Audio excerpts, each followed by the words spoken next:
美国一位小伙在机场偷走了一架客运飞机，问题是呢，他以前从来都没有开过飞机，也没有参加过相关的训练，但是呢，他就是独自一个人将飞机给开走了。这一下呢，可把美国的高层给吓坏了，马上就派出了2架战斗机在后面追。而这名小伙他根本就不在乎，还在空中呢玩了一个特技360度的后空翻。Oh hell yeah, it's a blast, man! I played video games before, so I know what I'm doing a little bit.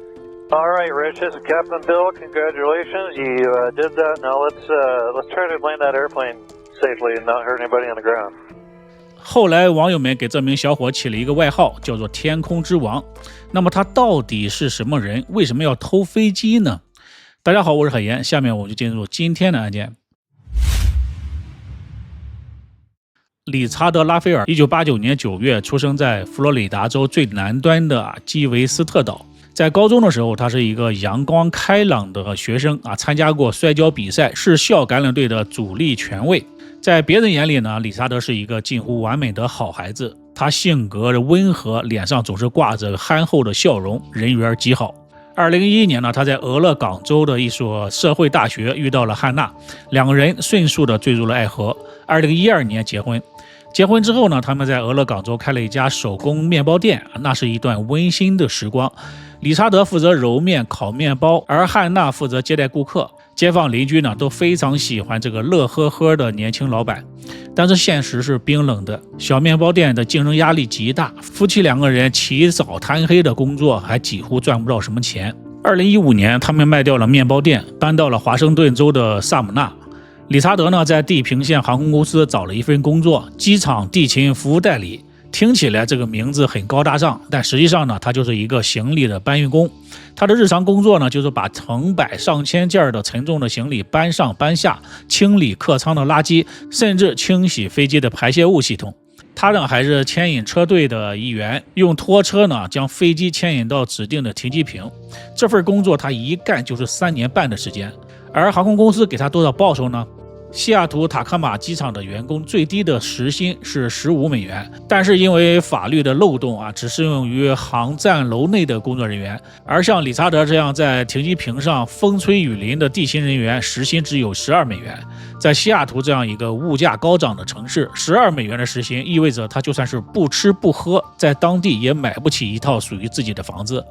但理查德很少抱怨。2017年的12月，他甚至在自己的网络账号上传了一段视频，用一种幽默自嘲的语气介绍自己的工作。他说，我每天要搬很多的行李真的是很多的行李。不过呢，这份工作也有好处，航空公司会给我们免费的机票福利，这让我和妻子能够去很多地方旅行。在同事和朋友的眼中呢，理查德是一个善良、温暖、富有同情心的人，他就是大家的开心果，每次上班呢都会主动跟人打招呼，开一些小玩笑来逗大家开心。如果谁要请假的话，他总是第一个站出来帮人顶班的人。但是呢，谁都没有注意到，在这层温和和乐观的表面之下，理查德的内心深处早已经裂开了一道无法愈合的深渊。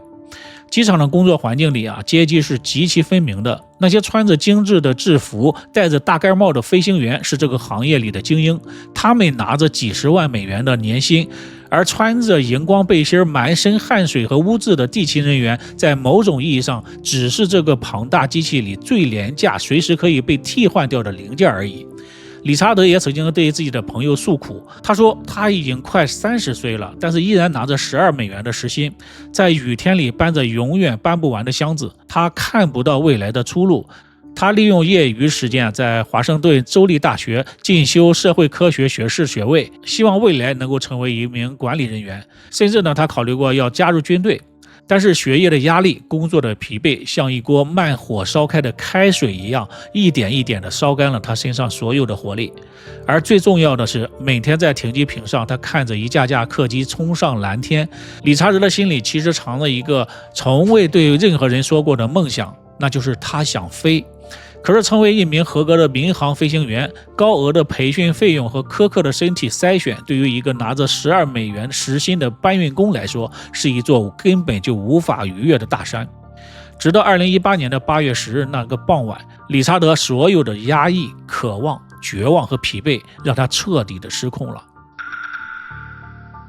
2018年的8月10日，那天是星期五下午2点左右，理查德来到了工作地点正常上班，一切都很正常。他当天穿着一件黑色的 T 恤，背面还印着天空没有极限的字样。他通过了员工安检，开始了一天的工作。傍晚7点15分左右，他开着一辆机场专用的牵引车来到了机场北端相对偏僻的货运2号停机坪，那里静静地停着一架庞巴迪 Q400 客机，这架飞机上空无一人。在正常的机场操作当中，移动一架客机是需要严格的流程的，通常呢至少需要3个人，一个人驾驶着牵引车，另外2个人在飞机的两侧两翼步行的护航，确保巨大的机翼不会撞到周围的建筑物或者是其他的飞机。但是在那天晚上，理查德独自一个人，他前后一共3次将牵引车开到了 Q400 的前方。前2次呢，他又开走了，像是在犹豫，又像是在最后确认什么。第3次呢，他把牵引车的连接杆连接到了飞机的 B 轮上。这期间呢，有许多的员工在周围走动，但是呢，理查德是大家熟悉的面孔，牵引飞机也本来就是他的工作，所以呢，没有人发现什么异常。然后呢，他登上了飞机，坐进了驾驶舱。接下来发生的事情让后来所有调查人员都感到不可思议。理查德在驾驶舱里操作了几分钟之后呢，竟然成功的启动了2台发动机。但问题在于，驾驶舱头顶和面板和中控台上那密密麻麻分布着几百个各种颜色的开关、旋钮和仪表盘。一个从来都没有接受过任何飞行训练的普通人是怎么知道启动顺序的呢？后来的调查给出了答案。理查德是一个重度模拟飞行游戏的爱好者，他在飞行软件上模拟驾驶过无数次的 Q400， 这些现代模拟飞行的软件真实度非常高，几乎是1比1还原了真实飞机的航电、液压和气动系统。只要在电脑台足够的专注，练习的足够多，确实能掌握一架飞机冷舱启动步骤。此外呢，作为地勤人员理查德有无数次机会进入空无一人的飞机里清理卫生，他甚至会悄悄地向一些飞行员请教技术上的一些问题。发动机启动之后呢，理查德走下了飞机，再次登上了牵引车，将这架飞机缓缓地向后推入了滑行道。然后呢，他断开了拖杆，飞机开始在滑行道上慢速的滑行。理查德快步地跑回了飞机，打开了舱门，再次坐进了驾驶舱。7点32分，他将飞机驶上了 16C 跑道。塔台管制员呢发现了这架反常的飞机，并且开始呼叫飞机上的驾驶员。The dash 8 on runway 16 center, say your call sign. The dash 8 on runway 16 center, say your call sign. Who is the dash 8 holding on runway 16 center? 7点33分，飞机未经授权顺利的起飞了。起飞后仅仅1分钟，理查德主动联系了塔台。Hey, Horizon Ground, you on? Seattle Ground, I mean. Yeah, I'm still here. What's going on? Are you flying the plane? Yeah, hey, what's the range on this channel? I did a kind of a bad thing, kind of a selfish thing, but it's all good. I'm gonna go check out Rainier. Okay, 449. Just verify. Are you flying the plane? Yeah, that's true.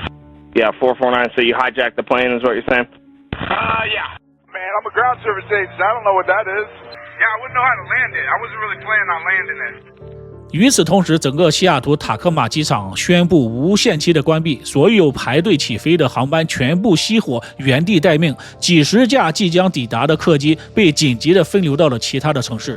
在911事件之后的美国，一架不受控制的飞机在大都市上空低空盘旋，这意味着什么呢？意味着最高级别的国家安全警报。位于波特兰的俄勒冈州的国民警卫队空军基地警报声响起，2架 F-15 重型战斗机奉命紧急升空。为了在最短时间内追上这个客机呢，这2架 F-15以超音速状态飞向西雅图，巨大的音爆声如雷霆之般滚过了市郊。地面上的居民以为发生了恐怖袭击呢。911报警电话在几分钟之内被彻底的打爆了，很多人走出了家门，看到一架客机在夕阳的余晖当中忽高忽低、飘忽不定的飞行，后面还紧跟着2架带着杀气的重型战斗机。大家脑海里闪过的第一个念头就是恐怖分子又劫机了，这次要撞向哪个大楼呢？但是他们怎么也不会想到，在那架飞机的驾驶舱里并没有满脸横肉的暴徒，独自坐在机长位置上的是一个穿着黑色 T 恤的29岁的年轻人。在接下来的1个小时里啊，理查德与塔台进行了一场令人心碎的通话。Just flying the plane around, you seem comfortable with that?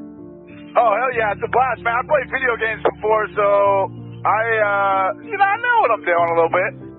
Okay, and you can see all the terrain around you. You've got no issue with visibility or anything?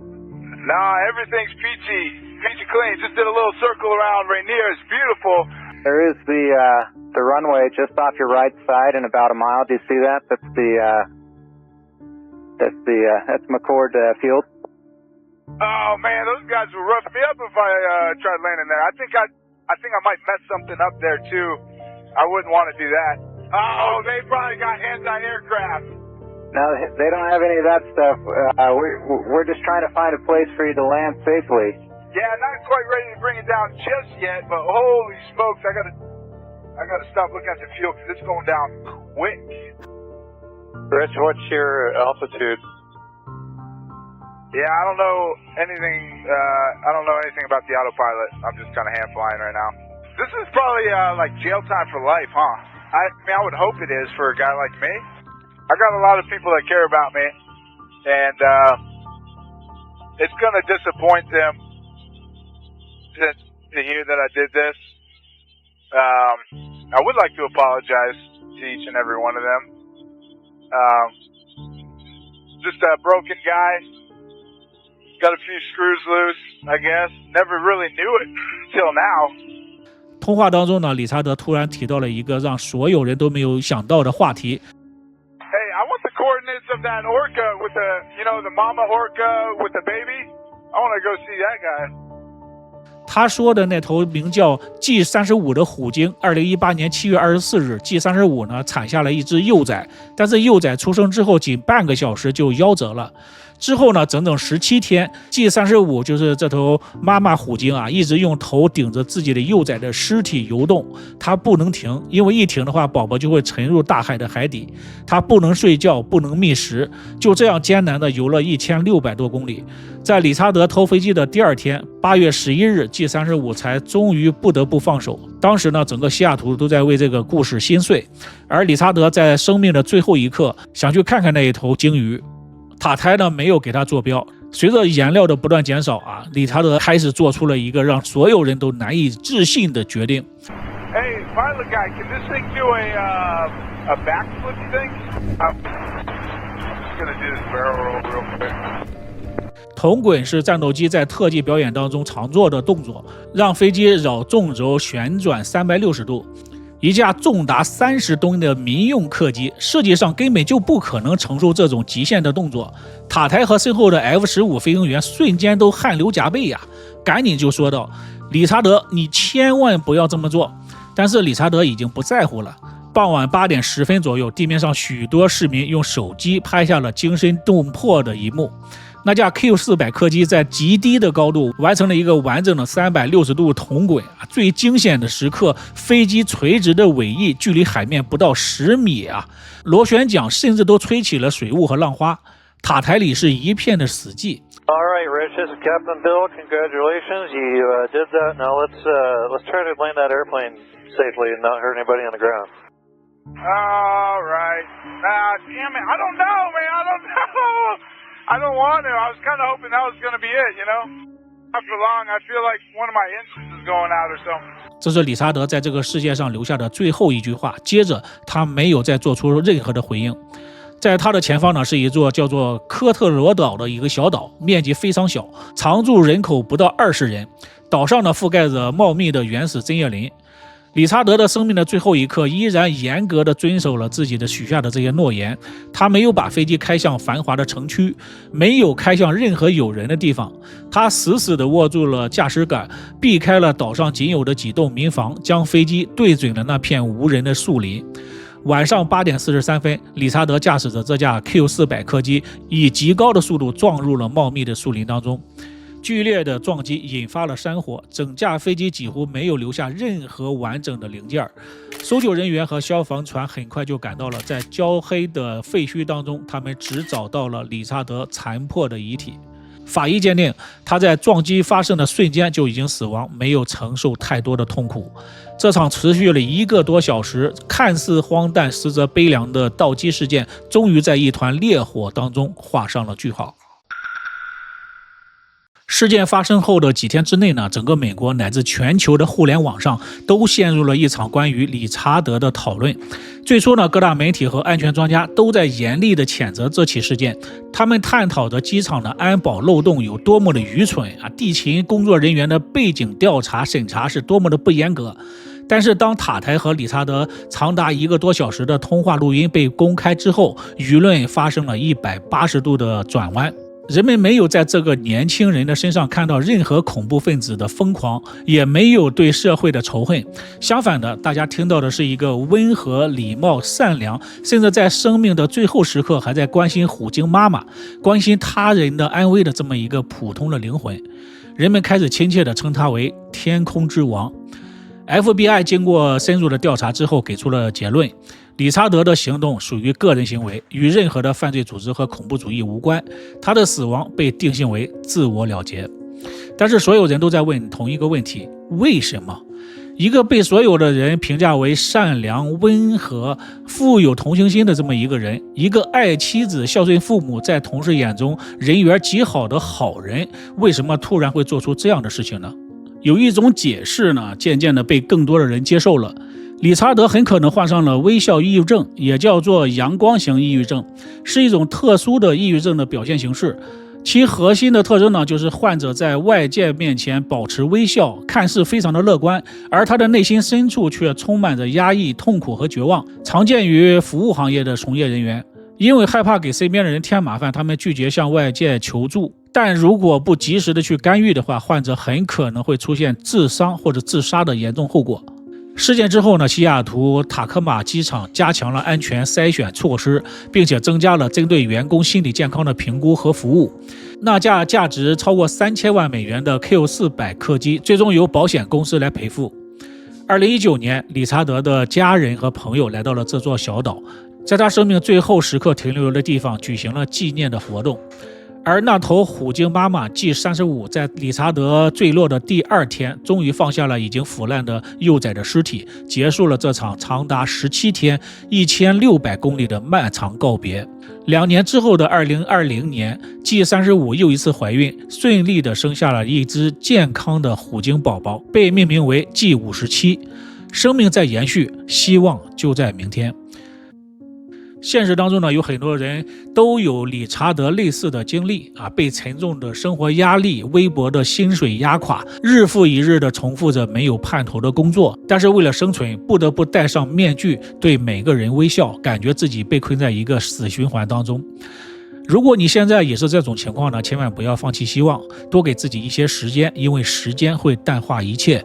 当你走出来再回头看的时候，你会发现那只是你人生当中的一个阶段而已。好了，今天的案件就到这里，感谢收看，这里是海燕说案，我们下期再见，拜拜。